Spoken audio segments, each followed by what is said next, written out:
Welcome, everyone. Once again, we're delighted to be back on Retirement Unscripted. We're particularly excited today because we have a guest who we don't traditionally talk to, this kind of guest. We're very excited. I'll let her introduce herself in a minute. I'm Joe Fusco. I'm up here in Vermont. You can see the snow behind me.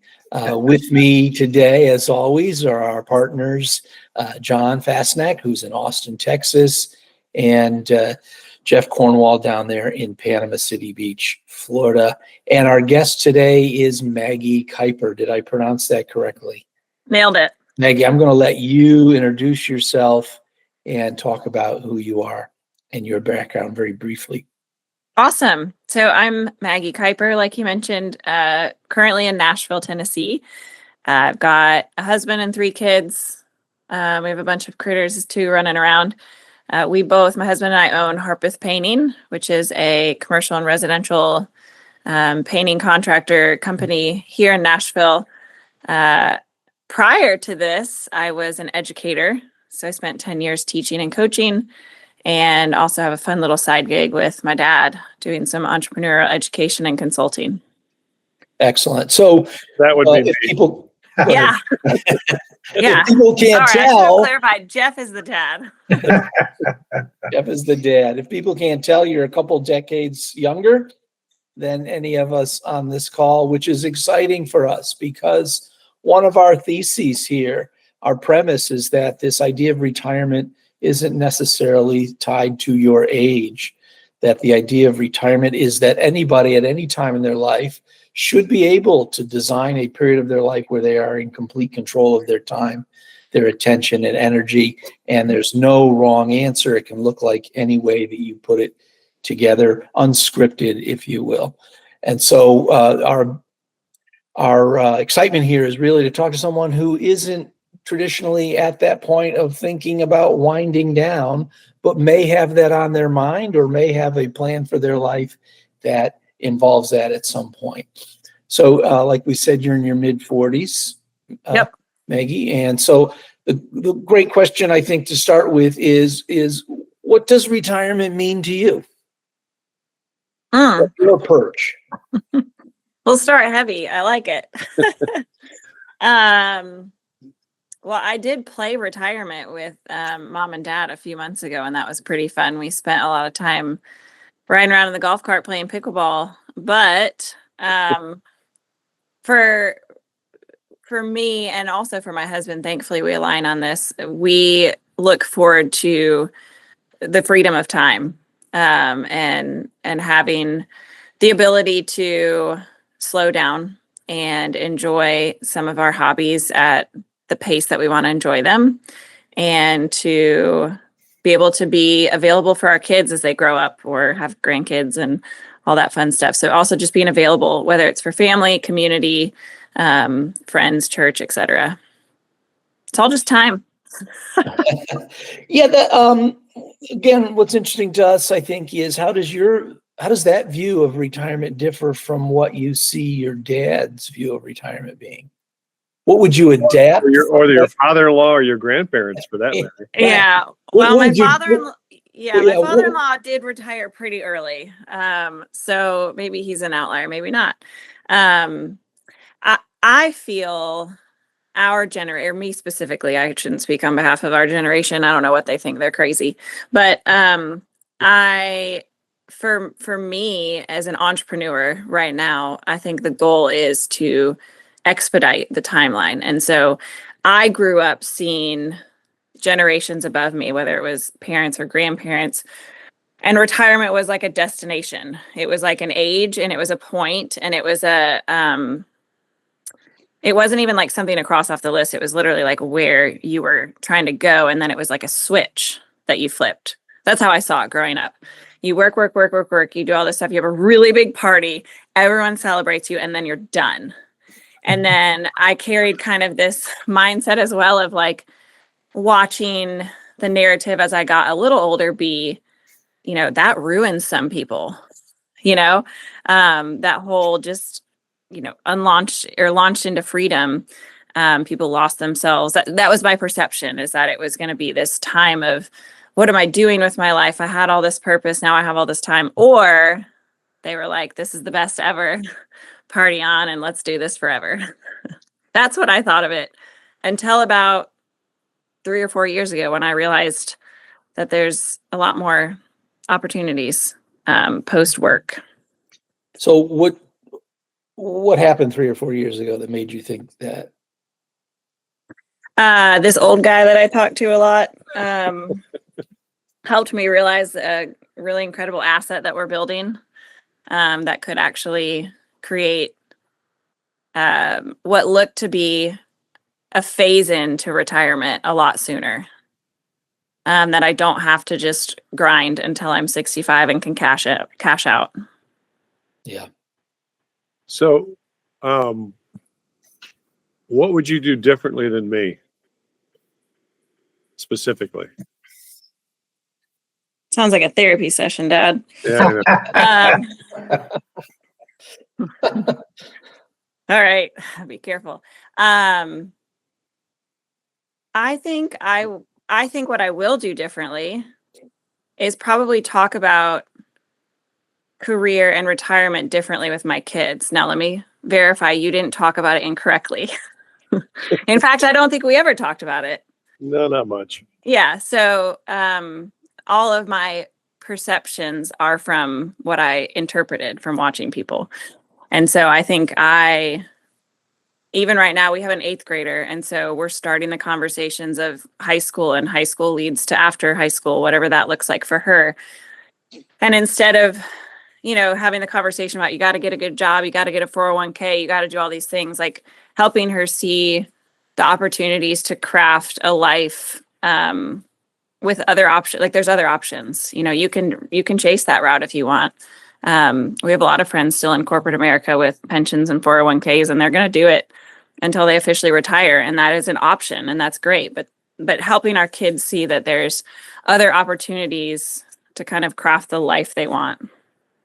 So I'll ask the question again. What do you think you'd do differently than me? Have those conversations. Okay. Yeah. With your kids? Yeah, with the kids. Like, I think the culture of my generation and your parenting generation was, you go to college and then you get a job and then you start saving your 401k and then, you take all these steps. And I think what I would do differently is have different conversations with the kids and help them see that there's multiple routes to being fiscally responsible, good citizens, and, productive humans in the world. So this is a great point, and I want to jump in and ask John and Jeff really to respond to that, because do you think that these paths didn't exist for us, but now the way the world is and the way the economy is, suddenly there are different paths? Or did we overlook something? Because we definitely, I know, did not grow up thinking anything other than there was one interstate between you and the end of your life.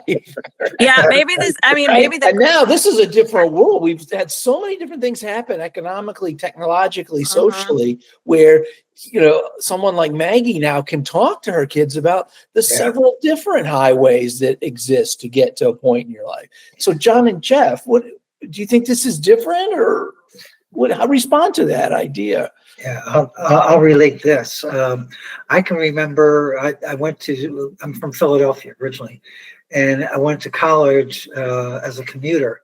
And for the last year or so, I was riding with my dad. And at that time, my dad was like 2 years away from retirement. And I'll never forget how much it was kind of like he was counting down. Like there were big X's on the board. He hated his job. He'd been there for 40 some odd years. And I have to say that, when I graduated from college, went on to graduate school, went on to my career, my dad had this concept, and I had a concept, I think, initially of you start in a company and you just kind of go, and then 65 comes and you go away. But I took a different route, and I had several different kind of jobs, and my dad thought that there was something wrong with that, like I couldn't hold a job. There must be something wrong with me. You can't hold a job, John. How come you're moving around so much? So I think I began to recognize kind of a sense of, there's work, but there's joy that goes with work as well, or that search for joy with work. So it's not work necessarily utilitarian, and then all of a sudden you can get off the conveyor belt and stop when you're 65. That you need to find kind of that joy and the passion of what it is that you're doing. Maggie, you mentioned purpose, trying to find some kind of purpose. My sense is that in my generation, maybe we started talking about purpose, but purpose still was confined to this thing that we called work. What I hear you saying, Maggie, is purpose is much broader than just this track called work. There's joy in other kinds of ways of life that bring you even more satisfaction. But like you say, but you need to think about that and talk about that and prepare for that, as opposed to just thinking automatically, I got to keep going until I can have to keep running until 65 comes and I can stop. Yeah, I would say my mindset was a lot more like Maggie's during the first half of my career when I was an entrepreneur. And I didn't have a number, a date, a day in mind. It was more when am I going to be financially free? To some degree. I don't think it was as much as I see with your generation today, Maggie, that especially the entrepreneurs. But there was some of that. But once I exited and got into the academic life and got into a retirement plan, and I found myself going back to, I think, the cultural norm for my generation, which was work till you're 65-ish and then don't. What was interesting is I don't want to put words in your mouth, but I think that worried you a little bit about me. Because I seem to remember you found a few projects for me to work on post-retirement. I've kept you busy. Sorry. Yes, you have. Yes, you have. And not just with grandparent duties, with like other stuff. Yeah, it's not grandparent duties. Were you? So I'll put you on the spot. Were you worried I was gonna like retire into the lazy boy? No, no. I felt like the end of your. I think I don't know that I've actually consciously said this, but the end of your career was COVID. Yeah, and I feel like you lost like a lot of what you expected to be joyful end of your career. You kind of lost that in a real weird time to be a professor. Very weird. Yep. A really weird time to mentor entrepreneurs, a really weird time to teach, a really weird time to manage crowds in public. Right. And so I think you had a lot left in you, which kind of goes back to that whole idea of it not being like a finish line, that then you like flip modes, but instead, you're carrying so many of your gifts and talents into a pace that is perfect for you. That's right. So I've been reading a lot about studies on your generation, and I'm not going to ask you to speak for your generation. I think she should. Okay. I think she should. I'm the only one you got on this this is the call. pressure so. she needs to be under. She will if you We're ask gonna her get the to, good yeah. stuff. No problem. But what's interesting to me is there's a lot of financial angst in your generation, and I had some of that as an entrepreneur, but I always kind of had this sense that there's a structure in place, Social Security and Medicare, all these things that are kind of in place, where I didn't worry as much about all of that as I see your generation. I still interact with a lot of entrepreneurs, thanks to you, that are about your age, and there's real uncertainty and angst. Is that fair? Yeah, I think we have the pitfall our world is so much noisier than yours. And so the minute I open Facebook or Instagram or whatever, there's some story about the economy, whether it's good or bad. And it's been that way for the last 10 years, probably, or I get probably since '08 for me. Now, granted, that's also when I started paying attention, but y'all had multiple sources of information, but they were fairly single sourced, right? Whereas we are just pummeled. And so I think there's a lack of trust in the system with my generation, to speak for them. Right. But I think it's also just an information overload of not knowing where to find truth and security and that. So do you think there's a sense of kind of underlying insecurity, angst about what this is going to look like? Yeah, well, and for you for the next 30, 40 years? Yes. Yes, and what we're supposed to do, because again, it's noisy. So we have all these options now. Whereas again, traditionally it was you get a job, you put into your 401k, you might do some real estate. But other than that, the options were fairly limited to my perception. I'm sure there's things that I don't know about. But whereas now it's like, you can do all these, not just real estate, but all these weird, crazy ways to do real estate. And then you can do all these creative loans, or you can do life insurance things, or you can do Bitcoin, or you can do, like there's just so many ways now. And then you're wondering, am I doing the right one? Am I supposed to stick with the traditional one? My dad seems fine. Am I supposed to buy and sell businesses because that's what Instagram said was profitable? Like, it's just, there's all these options and there's a lot of people telling you what to do. And if you don't have a single mentor or person to trust, it's a hard thing to navigate. That's why I'm sticking you in front of all my friends. We need voices like y'all to discern the new opportunities. So yeah, it's a confusing path. You're right. Yeah.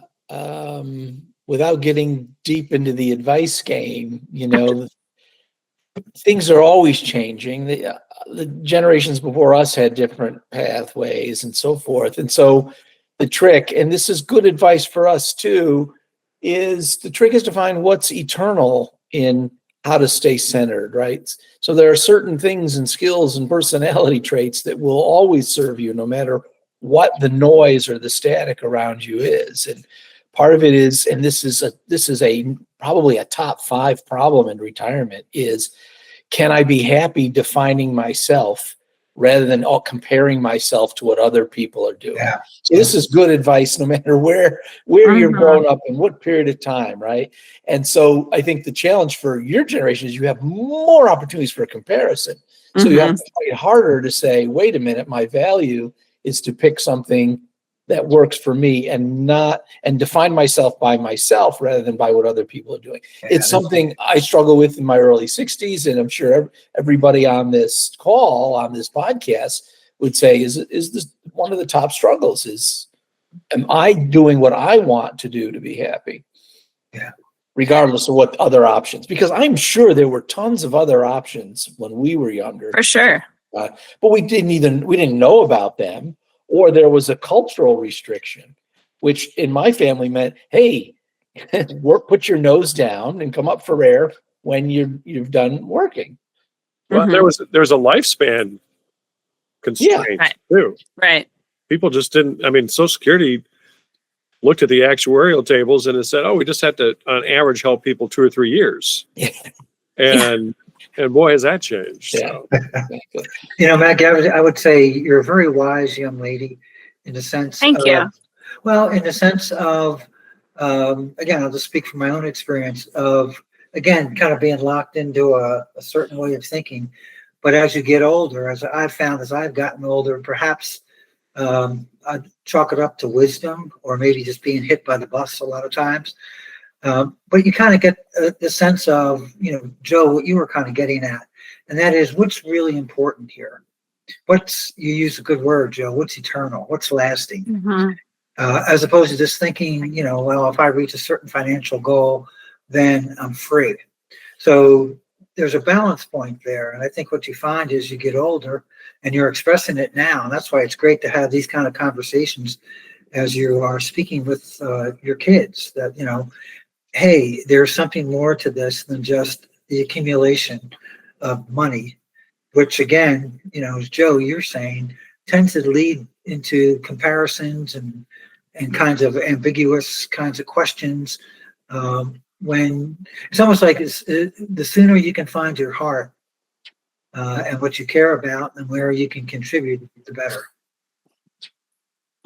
Yeah. I want to take advantage here too of having both Maggie and Jeff, because I think the one thing we all struggle with at whatever stage of life, particularly in retirement, is what is my identity? Mm-hmm. And so here we have Maggie, especially with an entrepreneurial DNA.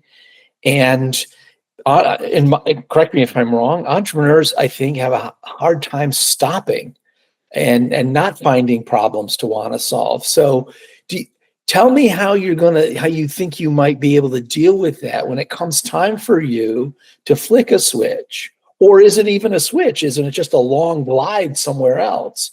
And will that entrepreneurial identity follow you into retirement and shape the way you see that chapter in your life? Your dad is a great example of someone who has made that transition, but I'm curious as to what you, and perhaps you as a spokesperson for your generation, think about that entrepreneurial mindset and how that will affect your identity in another part of your life. I'm glad you asked that question, because I was just trying to, something you said earlier triggered that thought. Identity is a lesson that I was challenged on in college, and I'm very grateful for it. I was a college athlete until I stopped playing after my junior season. And I remember my grandfather, my mom's dad, said very flippantly, I don't think he had the wisdom, I don't think he intended the wisdom in the statement. He said, might be hard going to class not defining yourself as an athlete anymore. And I was like, no, I'll be fine. What are you talking about? And then I remember I walked into my first class and I was not able to introduce myself as my name is Maggie. I'm on the volleyball team. And I was like, oh, like this is a huge, like I'm in the same world with the same people at the same place, but my entire identity has shifted socially. And I'm so grateful for that, because it taught me very early on not to identify with the things that I do or the talents that I have or anything like that. And so even still to this day, when people ask like what we do, I stutter over it. I'm a terrible brand consultant for our company.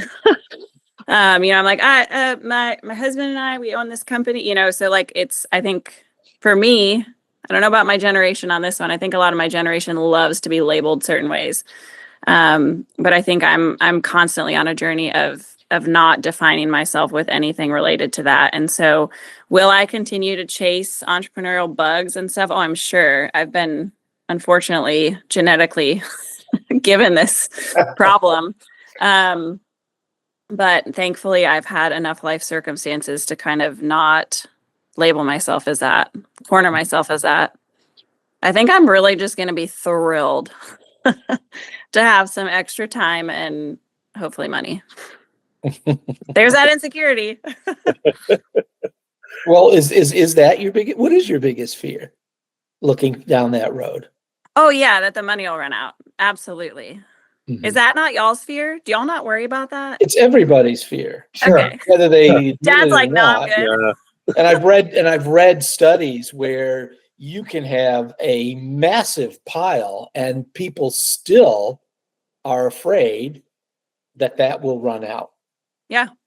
Because it's all relative, right? If you're the kind of person that needs to spend $2 million a year and you can spend $2 million a year, you don't think 50 million is enough. Sure. Right. Right. Whereas somebody who, is not as spendthrifty might say, well, that sounds like great, but everybody worries about money running out. We try not to talk about money here, but if it's an emotional fear, it's fair game. Okay. Well, there's a practicality to that too, just in the aging process. All of a Yeah. sudden your medical bills are going up because things are falling apart and falling off and things hurt. Yeah. So sure, But thinking, you don't want to let any fear of it running out sure. keep you from doing something or defining yourself in some way. That's all I would say about that, because you can be frozen in place by that fear. Oh, for sure. Yeah. Yeah. Fear is meant to keep us safe. That's what I Yeah. tell my kids. Right. And in this case, being frozen with only 20 or 30 years left in your life is that can be a tragedy as well. Absolutely. Yeah. I think if I knew I had 40 years left, I'd be a little more nervous. But I think because I know I don't, in all probability, have 40 years left, it doesn't bother me as much as it used to bother me. We're pretty frugal and have always been pretty frugal. And I think you and your husband are fairly frugal most of the time. We're a little bit better at spending money than you. Yeah. And then all you should do something crazy like fly to Ireland and buy a horse. So That was the budget version. So, okay, if that's the fear, what are you excited about? What is it out there in that misty future that really excites you, other than time? Because I'm not going to let you default to time. Is there something other than time that you really are excited about? I think speaking on the entrepreneur front, like as the business owner front, I am excited to see where the company goes. Like, we've built a really great company. And I do think it's exciting to think about what it might look like. I'm not a very good dreamer, so I don't have this dream and vision of it, but I know it's going to be something, even if it's what it is now with some other people running it. Like, I'm just excited to see the evolution of something that we built. I guess it's just like watching your kids grow up and seeing who they marry and what family they have. Like, it kind of feels the same, kind of. I've never experienced that. And then on the personal front, I'm so excited that I just want to go run around on land with animals and play tennis all day. Like, I'm excited to play more. And that's why, I joked when I went down and played retirement with mom and dad that we literally just played pickleball, and I went and played water volleyball with dad, and we did a bunch of, shopping and eating, and it was just so playful. And I'm not at a phase of life. I've got 3 kids, ranging from 7 to 14. We've got a 8-year-old business that's just busting at the seams. And so it's just not a season that I get to prioritize playing as much as I want to. Sure. Absolutely. Jeff and John, what are you excited about? I'm excited about being able to play. Yeah. 100%. You guys play all the time in Margaritaville. I know. It's just, and it's nothing I ever envisioned for myself. I had never, it's funny. I think something that I've seen that's very different with you than me is you're intentional about what's next. I never thought about it. I thought about what I was doing, and I was going to do it till I didn't do it anymore, and then I'd figure it out. But it's kind of what my whole life's been that way. But and so I'm excited that I've gotten here, and it's just completely unexpected, and it's fun, and it's part of the reason I'm resisting taking on any more part-time little projects is there's just so much fun stuff to do right now that is fulfilling. We talked, the 3 of us with another guest, we were talking about, for me, it's the first time in life I have all of my friends here are just friends. They're not work friends. They're not instrumental friends. They're not friends because they're just friends. Mm-hmm. that excites me. That makes me very happy. Yeah, I guess similar like Jeff. I guess what I'm excited about is I like being around kids. So we got 3 grandkids, and we're blessed to be here in Austin. They're here, so we're a part of their ongoing growth and development. Get to see them on weekends, and then I teach autistic and neurodiverse kids in the morning, and I thoroughly enjoy it. So I find myself kind of youngish at heart just by being around the young, so to speak. And that provides a purpose for me, and it's thoroughly enjoyable.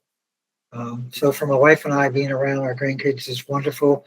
Doing my teaching in the mornings is absolutely wonderful as well. So Excellent. For me, it's excited about, I had an epiphany about the word fertility the other day. And Joe, Didn't see it going there. stay with Wow. me here. Say more. For a second, because I was complaining to my Fitting wife for your that audience. I don't have a fertility. talk about unscripted. Fertility. I don't have a like. I'm asking myself, where is the energy going? Where is the fertility of action? Where is the fertility of building? Where's the fertility of making? Right, and then you realize that kind of is. You have that you're fertile in those areas in a younger part of your life. And now where you need to accept that your fertility is, you are fertile in wisdom and insight and advice and mentoring. So this was an aha moment. I'm really excited about accepting myself as an identity, is no longer being fertile in the ways that I was when I was 35, but accepting this fertility of wisdom in this part of my life. And it's required me to think more about deconstruction than construction. So letting go of the things that don't serve me anymore, and guilt and stress and identity, the old identity and stuff. So it was a comforting thing for me to be excited about, is to say, and I get this a lot, fortunately, from my environment, where I'll get phone calls and opportunities that are really about not me doing something, but about me offering insight and wisdom from the number of years that I've been alive, whatever that looks like. So may we all find a way to be fertile. Right? I mean, that's what the world wants from us, right? So Maggie has to be fertile, and she gets things done, and she builds a company, and use action and energy, right? But us, as we enter these decades of our life, it's what do we know that we can share, and what are we helping other people reach? So that's where we are. This has been an amazing conversation. I think we had a 3-hour podcast here if we wanted it.